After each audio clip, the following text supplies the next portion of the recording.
When I first moved into the neighborhood, I expected the usual growing pains of adjusting to a new place, getting to know the neighbors, learning the unwritten rules of the community, figuring out which days trash pickup happened.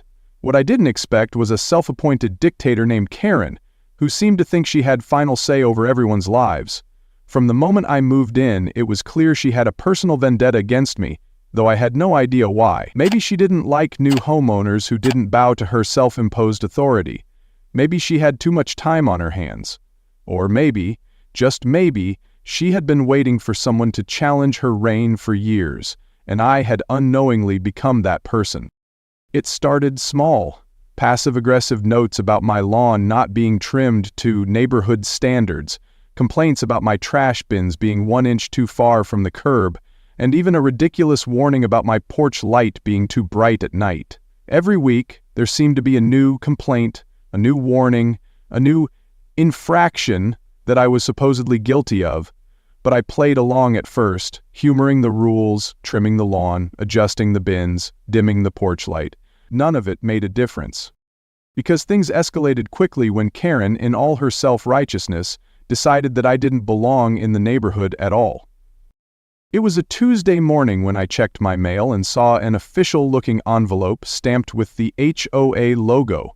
I opened it, expecting yet another petty fine or some absurd rule update. Instead, I found something even more ridiculous. An eviction notice. I blinked, then I blinked again. I owned my house. There was no possible way the HOA had the authority to evict me, yet here it was, printed in Karen's usual condescending tone.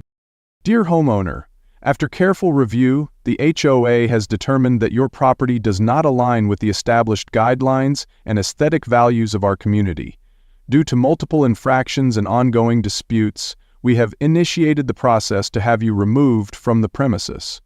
You have 30 days to vacate the property or face legal action. I let out a short laugh. Legal action? The HOA didn't have the power to evict me from a property I owned outright. But that's when the final line of the letter caught my eye. Failure to comply may result in foreclosure proceedings. I froze. Foreclosure? That wasn't just an empty threat. Some HOAs had been known to abuse their authority, leveraging fines and obscure bylaws to push homeowners into financial distress, sometimes leading to actual foreclosure sales.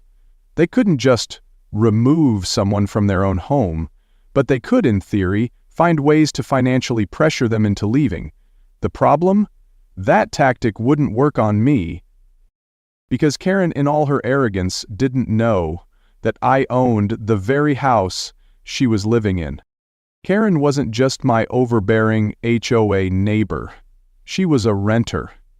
And I, through a series of investment purchases I had made years ago, was her landlord.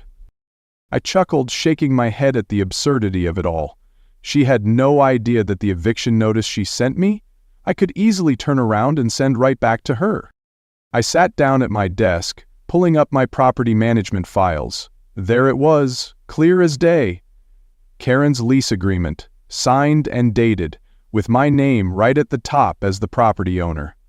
I skimmed through the document, making sure there were no loopholes or details I had forgotten. Nope, everything was airtight. Karen wasn't just some overzealous HOA president. She was my tenant, and by the terms of her lease agreement, she was in direct violation of multiple clauses. Harassment of other residents? Check.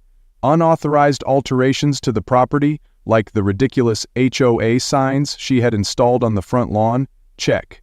Attempting to interfere with legal property ownership? Oh, big check. I pulled up my email and began drafting a response to her so-called eviction notice, but halfway through typing, a thought struck me. No, this was too good to waste on a simple email. I needed to do this in person. If Karen wanted a fight, I was going to give her a war. That afternoon, I took a slow walk toward Karen's house, the house I owned. She was outside, as usual, nitpicking at some poor neighbor about their garden fence being half an inch too high. She turned when she saw me, her expression immediately shifting into a smug, rehearsed look of superiority. "I assume you got the notice," she said, folding her arms. It's nothing personal, but the HOA has made its decision.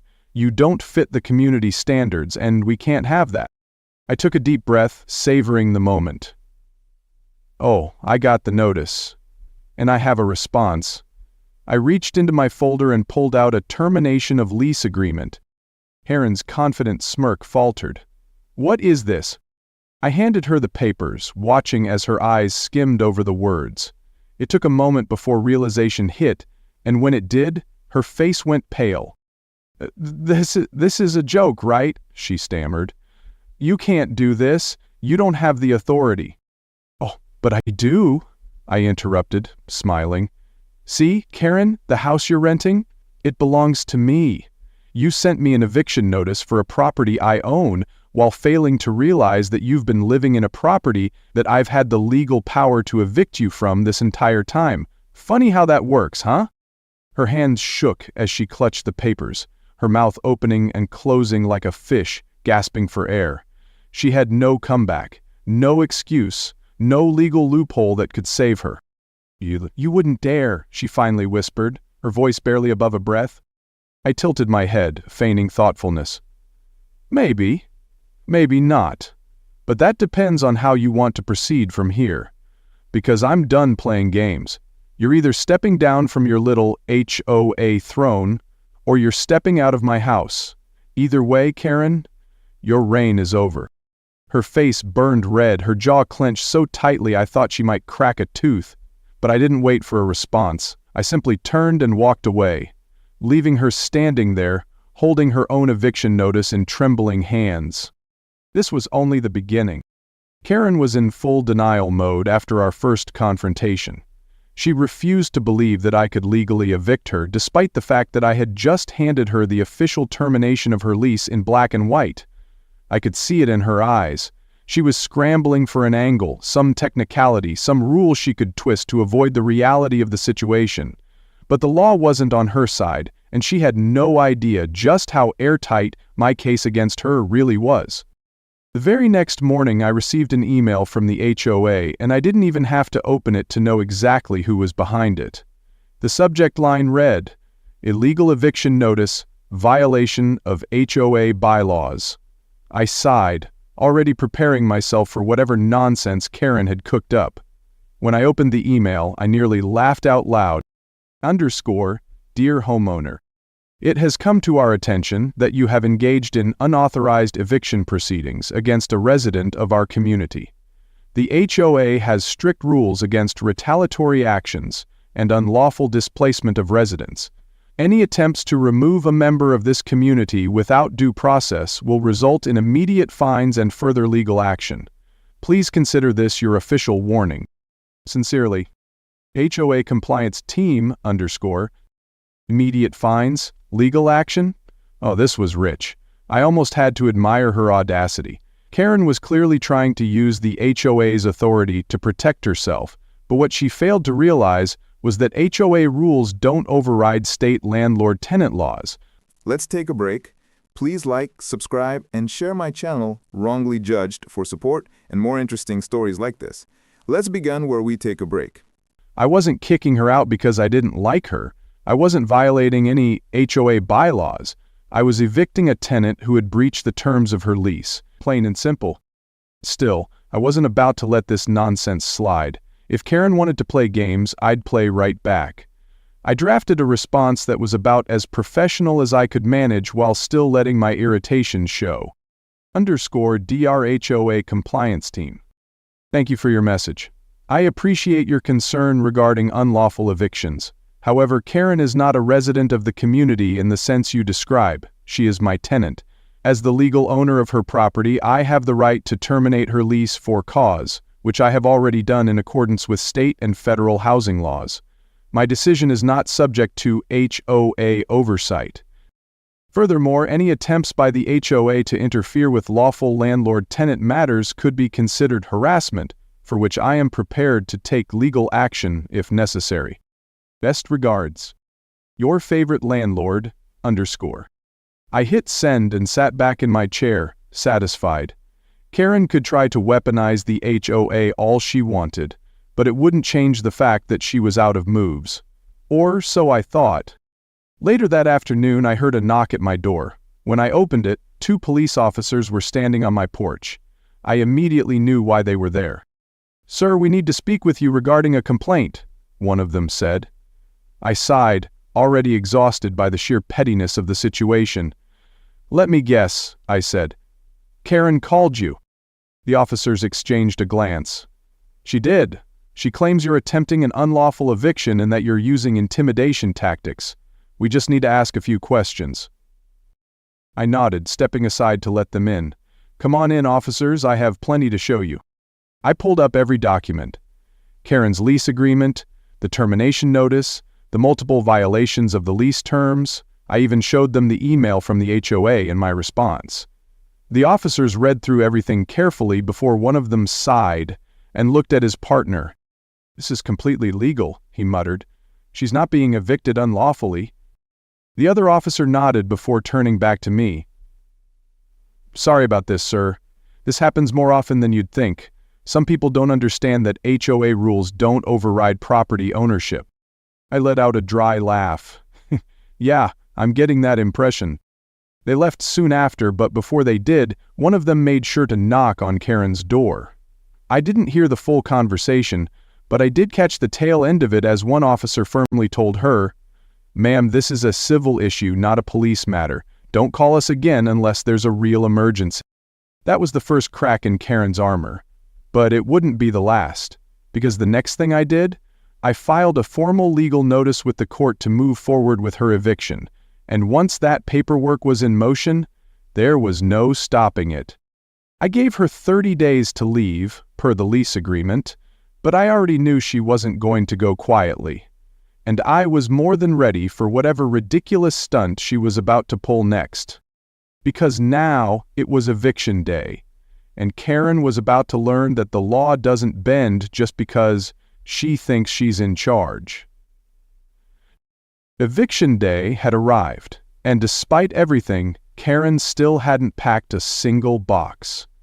She had spent the past 30 days throwing every last desperate move she could think of to stall the inevitable.